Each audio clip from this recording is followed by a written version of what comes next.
ایک نوجوان شادی کر کے آیا، 3 مہینے ہوئے، اس کی بیوی نے فرمائش کی کہ اب ہم آپ کے گھر میں نہیں رہ سکتے، یہ بوڑھا باپ آپ کی خدمت نہیں کر سکتے، اگر آپ کو میرے ساتھ رہنا ہے تو چلو میں جاؤں گی، وہیں رہوں گی، میں آپ کے گھر میں نہیں رہ سکتا۔ یہ لڑکا بیوی کا عاشق تھا، دیوانہ تھا، بیوی کی باتوں پہ آ گیا، اپنے بوڑھے ماں باپ کو چھوڑ کر بیوی کے ساتھ سسرال چلا گیا، پھر وہیں سے دلی نکل گیا، اور بتایا گیا اللہ اکبر کبھی دلی میں رہا اور وہ کانٹیکٹ میں رہا سعودی عرب کا، ویزا مل گیا، سعودی عرب چلا گیا، سعودی عرب سے پیسہ بھیجتے جاتا اپنی بیوی کے پاس، ماں باپ کی فکر نہیں۔ 14 سال گزر گئے۔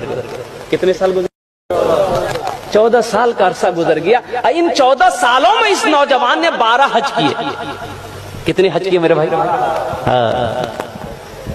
یہ 12واں حج تھا۔ بیٹھ کر خانہ کعبہ کے پاس میں ہچکیاں باندھ کر رو رہا ہے، زاروں قطار رو رہا ہے، تو پیچھے سے کسی نے کندھے پہ ہاتھ رکھا نوجوان کا۔ اے نوجوان، کون ایسا گناہ کیا ہے؟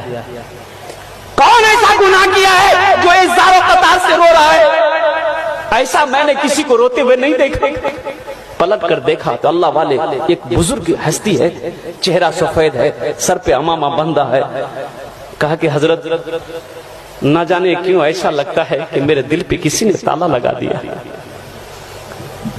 نہ عبادت اچھی لگتی ہے، نہ ذکر اچھا لگتا ہے، نہ کھانے چین ہے، نہ سونے چین ہے۔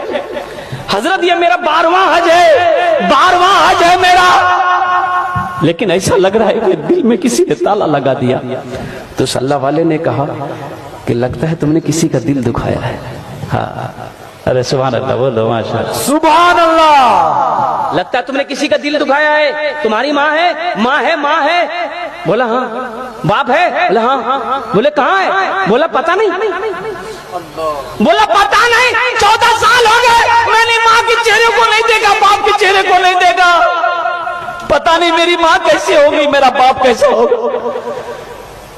تو اللہ والے نے کہا کہ پھر یہ خانہ کعبہ میں بیٹھ کر کیا کر رہا ہے؟ کیا کر رہا ہے؟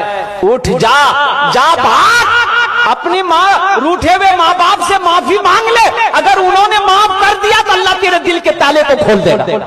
سبحان اللہ، سبحان اللہ۔ خانہ کعبہ میں بیٹھ کر کیا کر رہا ہے؟ جا، خانہ کعبہ میں بیٹھ کر کیا کر رہا ہے؟ جا۔ یہ نوجوان اٹھا، روتا ہوا اٹھا، اپنا ڈیرا آیا، روم کے اندر میں آیا ہے، اور قربان جاؤ ٹکٹ بنانے میں لگ گیا، فلائٹ پکڑا، ہندوستان کی سرزمین پر اپنا قدم رکھا، اللہ اکبر کبیرہ، اور گاڑی لی ایئرپورٹ سے، گاڑی لیا، سیدھے اپنے گاؤں کے لیے روانہ ہوا۔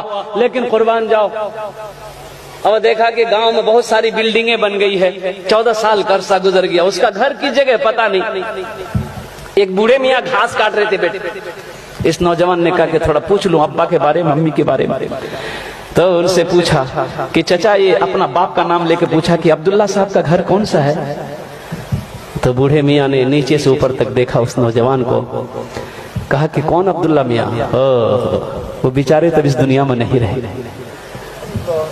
اس کا ایک نالائق بیٹا تھا، اپنے ماں باپ کو چھوڑ کر چلا گیا، بیٹا کا غم برداشت نہ کر سکا، بیچارہ اس دنیا سے رخصت ہو۔ اس نوجوان کی آنکھوں سے آنسو جاری ہو گیا۔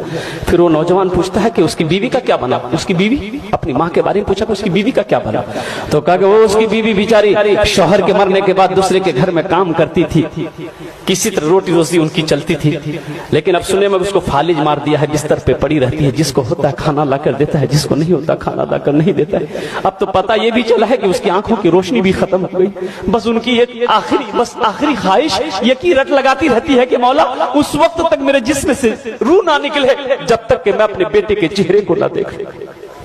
نہ جانے وہ کون نالائق بیٹا ہے جو اپنی ماں کو چھوڑ کر بھاگا ہوا ہے، اب ماں ہے کہ اس کے لیے جان قربان کرنے کو تیار ہے۔ یہ نوجوان زاروں قطار رونے لگا، کانپتے ہوئے قدم سے اپنے آنگن میں قدم رکھا ہے، چارپائی پہ دیکھا کہ ایک ضعیفہ، ایک بوڑھی سکڑ کر بیٹھی، قدموں کی آہٹ کو سن کر بڑھیا نے آواز لگائی، کون ہے؟ کون ہے؟ تو لرزتے ہوئے آواز میں، کانپتے ہوئے آواز میں اس نوجوان نے کہا کہ ماں تیرا گنہگار بیٹا تیرے سامنے کھڑا۔ ماں کہتی ہے کہ بیٹا میرے قریب آ جاؤ، میرے جسم میں روح اسی لیے اٹکی ہوئی تھی میرے قریب آ جا میرا لال، میری آنکھوں میں روشنی تو نہیں تھی جو تیرے چہرے کو دیکھ سکوں، اپنا چہرہ میرے قریب کر دے تاکہ ہاتھ پھیر لوں چہرے پہ تاکہ میرے کلیجے کو ٹھنڈک مل جائے۔ پیتے پیتے دودھ کبھی چل میں جب چھپ جاتے تھے، پیتے پیتے دودھ کبھی چل میں جب چھپ جاتے تھے، خود ٹھنڈک میں ماں سوتی گودی میں ہم سو جاتے تھے، سبحان اللہ سبحان اللہ، سو جاتے تھے۔ اس پل کو یاد کرو نا میرے بچوں، جب ہم چھوٹے تھے ماں کی گود میں تھے، یہ ہماری ماں بیٹھی، بہنیں بیٹھی، آج ان سے پوچھو قربان جاؤ، بچے پخانہ کر دیتا گود میں، ماں کو نفرت